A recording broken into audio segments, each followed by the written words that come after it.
Merci, Monsieur le Ministre. Je vous laisse la scène. Merci beaucoup. Je ne vais pas vous faire de longs discours, j'ai pris quelques notes. Et sans faire la synthèse, j'aimerais revenir sur 5 points pour conclure cette journée de travail, notamment suite à la déclaration, au speech de Bruno Benel et au panel que nous venons d'entendre. Déjà, un mot pour remercier les organisateurs pour cette journée et ce débat. Patrice Caine l'a dit tout à l'heure, si on aime la rupture que représente l'intelligence artificielle, il va falloir s'accrocher, parce que ce que va signifier le quantique en général et en matière militaire en particulier va sérieusement secouer. Et il y a un décalage énorme, au fond, entre la rupture, la brutalité de la rupture, telle qu'elle se dessine sous nos yeux dans les années qui viennent, compliqué de la marquer sur le terrain calendaire, ça explique aussi peut-être cela, et ce que nous vivons sur l'IA. Et là, on le voit bien, débat politique, débat industriel, dans les élites, au fond, on parle très très peu de quantique. Et donc bravo pour les organisateurs, parce que prendre le temps de le faire, c'est aussi mettre de la visibilité. Alors, on ne le fait pas dans n'importe quel cadre, n'importe quel lieu. Évidemment, c'est aussi pour ça que cet endroit a été inventé. Mais je commence par là. Je vois déjà plusieurs risques sur notre affaire. Ils ont été un peu détaillés, en tout cas évoqués. Je pense que cette discrétion, le fait qu'au fond, beaucoup d'acteurs n'ont pas intérêt à ce qu'on parle du quantique en matière militaire, tient au fait que malheureusement, tous les mauvais pays, si j'ose dire, tous les pays présentant un défi de sécurité pour le monde développent un programme quantique. Pour être très clair, tous les pays proliférants sur le terrain nucléaire développent un programme quantique. Pour être très clair, tous les pays proliférants et étant en phase d'y arriver, Corée du Nord déjà fait, Iran en cours de prolifération, développent des programmes qui sont tout à fait, nous semble-t-il, en tout cas de là où nous sommes, de ce que nous observons, tout à fait préoccupants pour la suite. Pareil pour les vieilles puissances nucléaires dotées, au sens du droit international, mais qui entendent bien perturber fondamentalement une partie de l'ordre international. C'est vrai évidemment de la Russie, qui développe aussi un programme. Je ne reviens pas sur les usages, ça a été remarquablement dit par les différents intervenants, mais enfin on voit bien, on parle beaucoup de l'ordinateur, et plus on fait du kaki, plus on fait du militaire, plus on parle quand même de communication un peu, et de capteurs beaucoup. Et Patrice l'a fait dans des mots prudents. Mais quand vous commencez à parler de détection sous-marine de masse métallique, je ne vous fais pas de dessin sur ce que ça peut vouloir dire en matière de remise en cause d'un certain nombre d'opérations, ou en tout cas même de postures que nous pouvons avoir, y compris sur les choses les plus sensibles et les plus délicates. Donc en fait, il y a peu de pays qui ne développent pas un programme quantique militaire, et plus ces pays sont source de déstabilisation internationale ou de défis sécuritaires, plus évidemment les choses se font de manière plus brutale. J'ajoute que si on regarde de près ces dernières années les différents brevets qui ont pu être déposés, vous avez des pays qui ont complètement disparu. Alors j'ai du mal à croire que la Chine ne fasse plus rien, voyez-vous, en matière quantique. Je pense que s'il n'y a plus de brevets déposés, c'est tout simplement parce que nous sommes dans des choix stratégiques qui ont été faits de repasser quasiment uniquement par la tuyauterie militaire. Et donc de faire des programmes souverains qui, au fond, s'adossent une fois de plus sur les sujets liés au nucléaire, il ne faut pas s'y tromper, ou à la militarisation de l'espace, ou au cyber, pour faire très vite, qui sont des cas d'usage évidemment militaires tout à fait préoccupants. Donc ça, c'est le premier point, c'est comment nous, au milieu de tout ça, puissance nucléaire, respectant le droit international, membre permanent du Conseil de sécurité, au fond, on est capable de développer nos propres capacités sans pour autant s'appuyer sur une forme de jungle que le quantique pourrait ouvrir sur le terrain tactique et sur le terrain militaire. La deuxième des choses, c'est lié, c'est la surprise stratégique. On voit bien que c'est la bonne image, effectivement, sur le rapport à certaines avancées technologiques pendant la Seconde Guerre mondiale, c'est qu'on voit bien que ce silence, il cache évidemment des choses qui sont déjà en cours.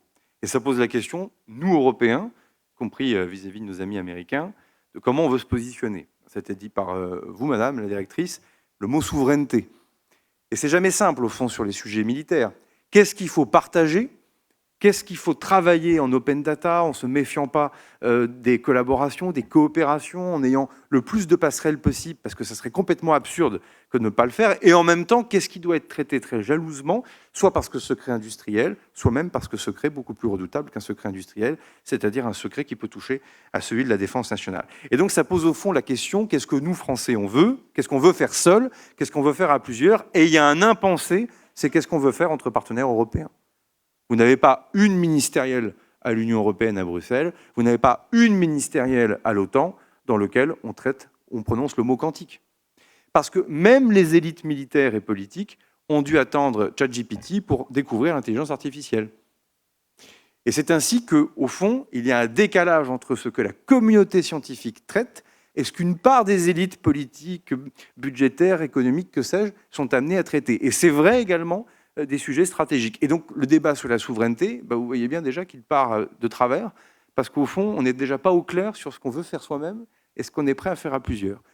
En vous disant ça, évidemment, comme je ne suis pas spectateur complètement, c'est que nous commençons évidemment, enfin pas complètement en tout cas, nous commençons évidemment à réfléchir très sérieusement à la part de risque, et je vais y revenir, c'est un des fils conducteurs, en tout cas c'est un des mots pour moi, fil conducteur de ce que je souhaite vous dire, quelle est la part de risque qu'on doit faire. Puis le dernier risque, me semble-t-il, c'est le cloisonnement.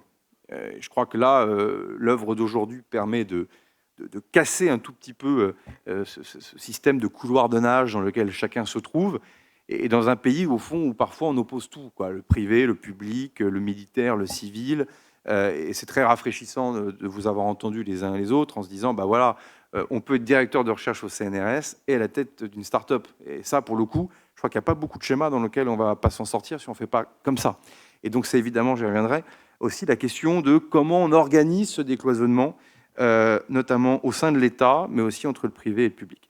Puis, dernier point, le monde militaire, je le dis pour celles et ceux qui ne sont pas forcément familiers de ces sujets dans l'amphithéâtre, au fond, il est secoué sur le terrain de l'innovation. Parce que pendant longtemps, la culture était essentiellement étatique.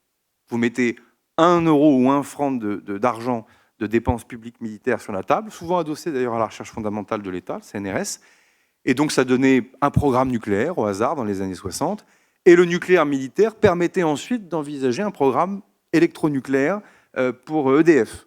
Voilà comment 1 euro d'argent public crée ensuite une innovation privée. Les États-Unis, Internet, les années 90. Bon.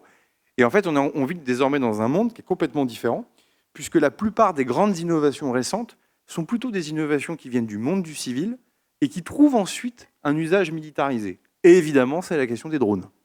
Et tout le retour d'expérience que l'on a de la guerre en Ukraine, et sous le contrôle de Patrice Ken, qui représente ici une énorme boîte, des 9 boîtes de la base industrielle et technologique de défense, c'est sûr que ça impose d'avoir une réflexion et une appropriation de la question de l'innovation qui soit autrement plus duale, mais dans un système, une fois de plus, soit on fait du kaki, on fait du mili, soit on fait du civil, mais passer de l'un à l'autre, à part l'aéronautique, globalement, c'était pas forcément complètement instinctif. Et ça, au fond, ça doit nous amener, pour avancer, à repartir des besoins opérationnels. Alors, qu'est-ce que la communauté défense, pas que le ministère, je parle autant au nom des industriels, des grands, des petits, de la DGA, de nos structures de recherche, de l'école polytechnique générale, chère Laura, qu'est-ce qu'on peut essayer de faire pour avancer? La première, je le dis, c'est décloisonner.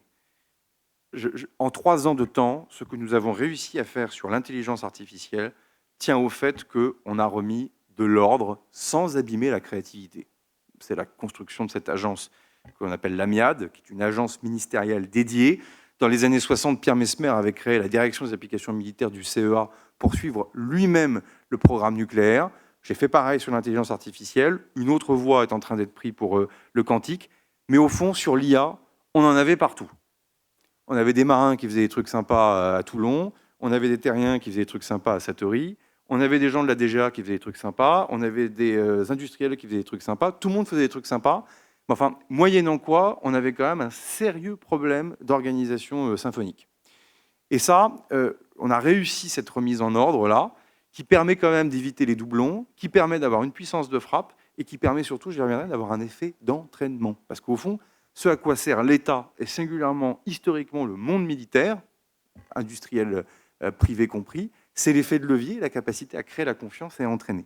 Donc ça, c'est évidemment un sujet qui est clé, et ce décloisonnement, il va passer par un campus quantique de défense dédié, dans lequel, là, justement, on va essayer de créer un cercle de confiance, parce que ça n'a pas été assez dit depuis tout à l'heure, mais on a un sujet qui est le secret. Sur l'intelligence artificielle, notre principale difficulté, c'est qui a le droit de toucher à la bête, qui a le droit de toucher au savoir-faire, et surtout, qui a le droit de toucher à la data. Et comment vous faites travailler sur un serveur non sécurisé, non homologué secret défense, du calcul sur de la matière première qui, elle, fondamentalement est souveraine et est classifiée secret défense. Le quantique n'est peut-être pas à prendre complètement de la même manière, mais il est clair que dans ce que vous avez entendu là en source ouverte sur les applications telles qu'elles ont été évoquées par Emmanuel Kiva et par Patrice Ken, vous voyez bien qu'à un moment donné, on a un sujet quand même de confiance, de classification, d'agrément, de label, mais pas le label pour faire bien. Le vrai label où on se dit, bon voilà, on peut faire rentrer dans cette communauté de savoir, d'accès, de connaissances, d'en connaître, au sens strict du terme, un certain nombre d'individus, peu importe qu'ils viennent du privé, du public, etc. Mieux qu'ils soient de nationalité française. En tout cas, pour ceux qui sont de nationalité russe ou iranienne, il vaut mieux oublier. Bon. Ensuite, au-delà de ce campus quantique de défense, on veut avancer sur un laboratoire quantique de défense, et hébergé par la DGA. Je crois d'ailleurs que la fiche de poste du nouveau directeur est en train d'être diffusée, si c'est aujourd'hui en tout cas, c'est cette semaine. Bon, là, si vous voulez, c'est clé. Le ministère des Armées, il n'a pas vocation à dupliquer ce que le ministère de la Recherche peut faire ou ce que les industries peuvent faire. Quelle est la force d'un ministère comme le mien? C'est de rapprocher l'usager final de celui qui maîtrise la technologie. Et l'usager final, parfois, c'est le combattant. Je vous parle d'IA, je fais des allers-retours entre les technologies, mais ça me semble utile parce que le propos, au fond, est transversal et il est contagieux. Il n'y a pas mieux qu'un artilleur ukrainien qui combat avec le canon César depuis 3 ans pour améliorer le système d'armes en matière d'acquisition de cibles par de l'IA. Et à la fin des fins, 2 retours d'expérience de 4 ou 5 soldats ukrainiens ont permis d'améliorer le canon César comme jamais notre système naturel n'aurait permis de le faire. C'est aussi pour ça qu'on fait attention sur les drones, parce qu'au fond, c'est en étant proche de la ligne de front en Ukraine qu'on a un retour d'expérience tactique, opérationnelle et technologique sur le drone. Et on a le même enjeu, évidemment, sur le quantique, en matière de défense, et comment, sur le même plateau, on est capable de raccourcir les choses. C'est en partie fait avec vous, mais évidemment, il nous faut pouvoir continuer. Je ne veux pas être trop long, je rajoute quand même, pour avancer, quelques points sur lesquels je pense qu'il ne faut pas se dérober.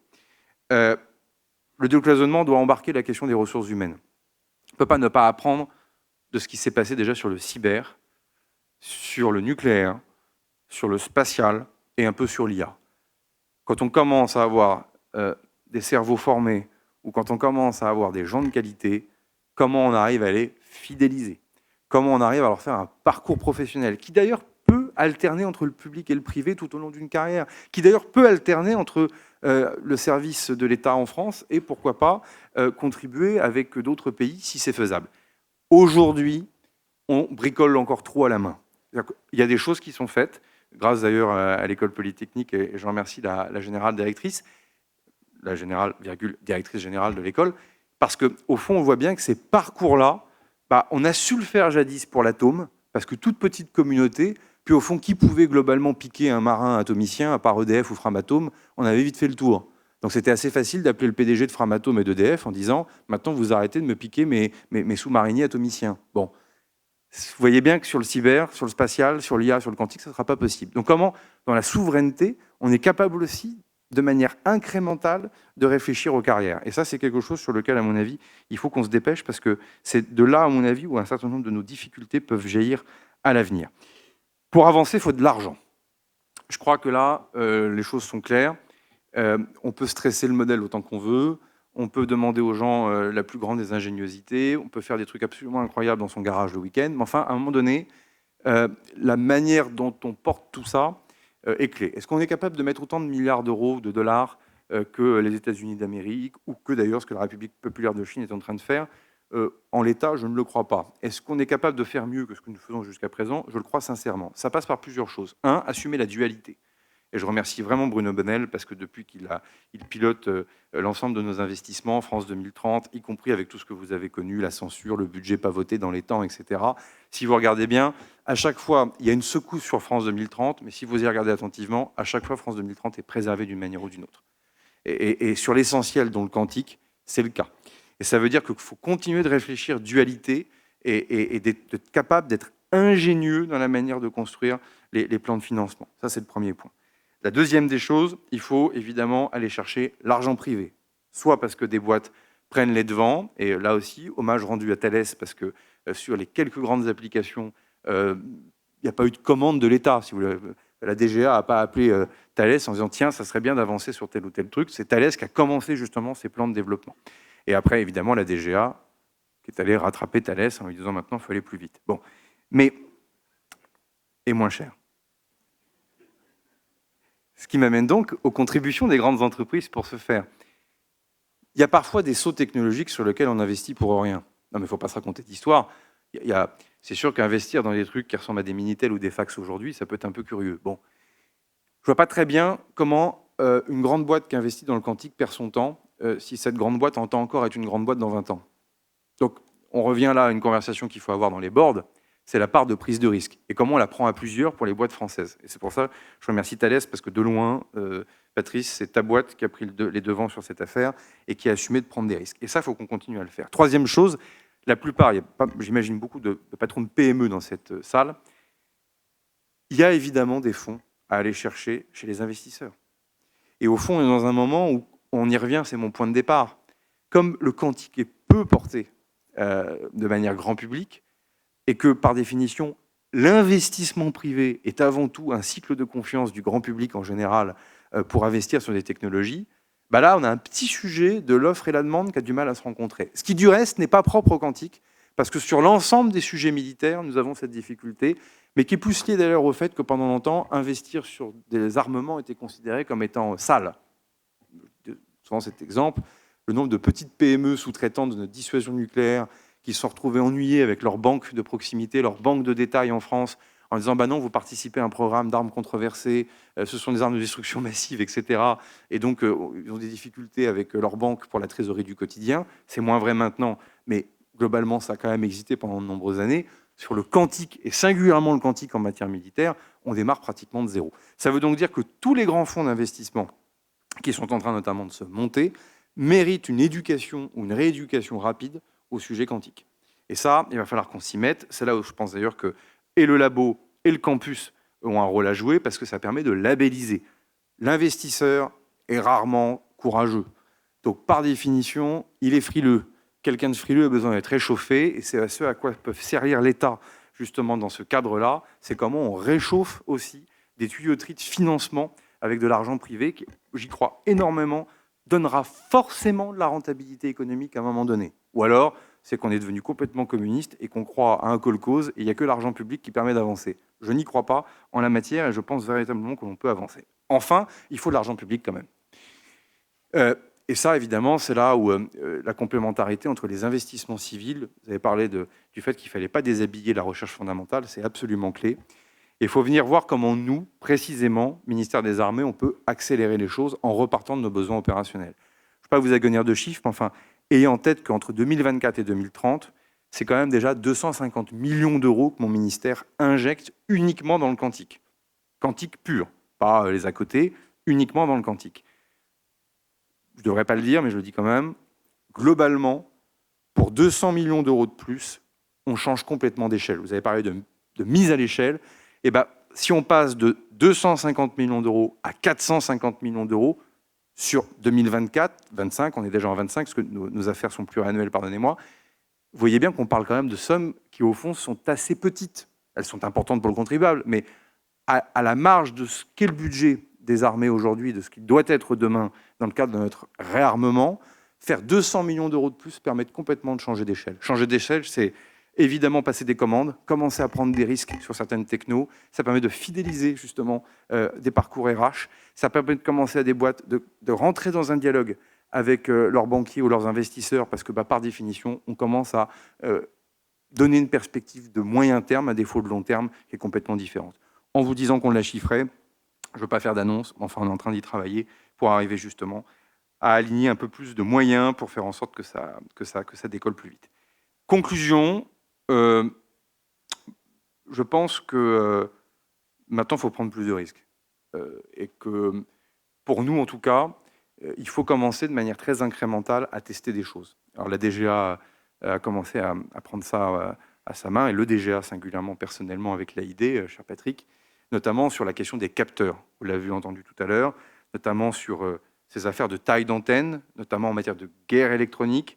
On le voit bien sur les champs électromagnétiques. La miniaturisation de ces capteurs quantiques peut créer quelque chose qui peut être d'une brutalité absolue sur un champ de bataille. Et je vais même plus loin, on est dans un moment où l'ensemble de nos technologies sont réinterrogées. Enfin, c'est en ce moment qu'on est en train de définir ce à quoi ressemblera le successeur du porte-avions Charles de Gaulle. C'est en ce moment qu'on est en train de se poser les bonnes questions sur le design de ce que seront le New Space de demain en matière militaire. C'est en ce moment qu'on est en train de définir à quoi ressemblera le successeur du Rafale.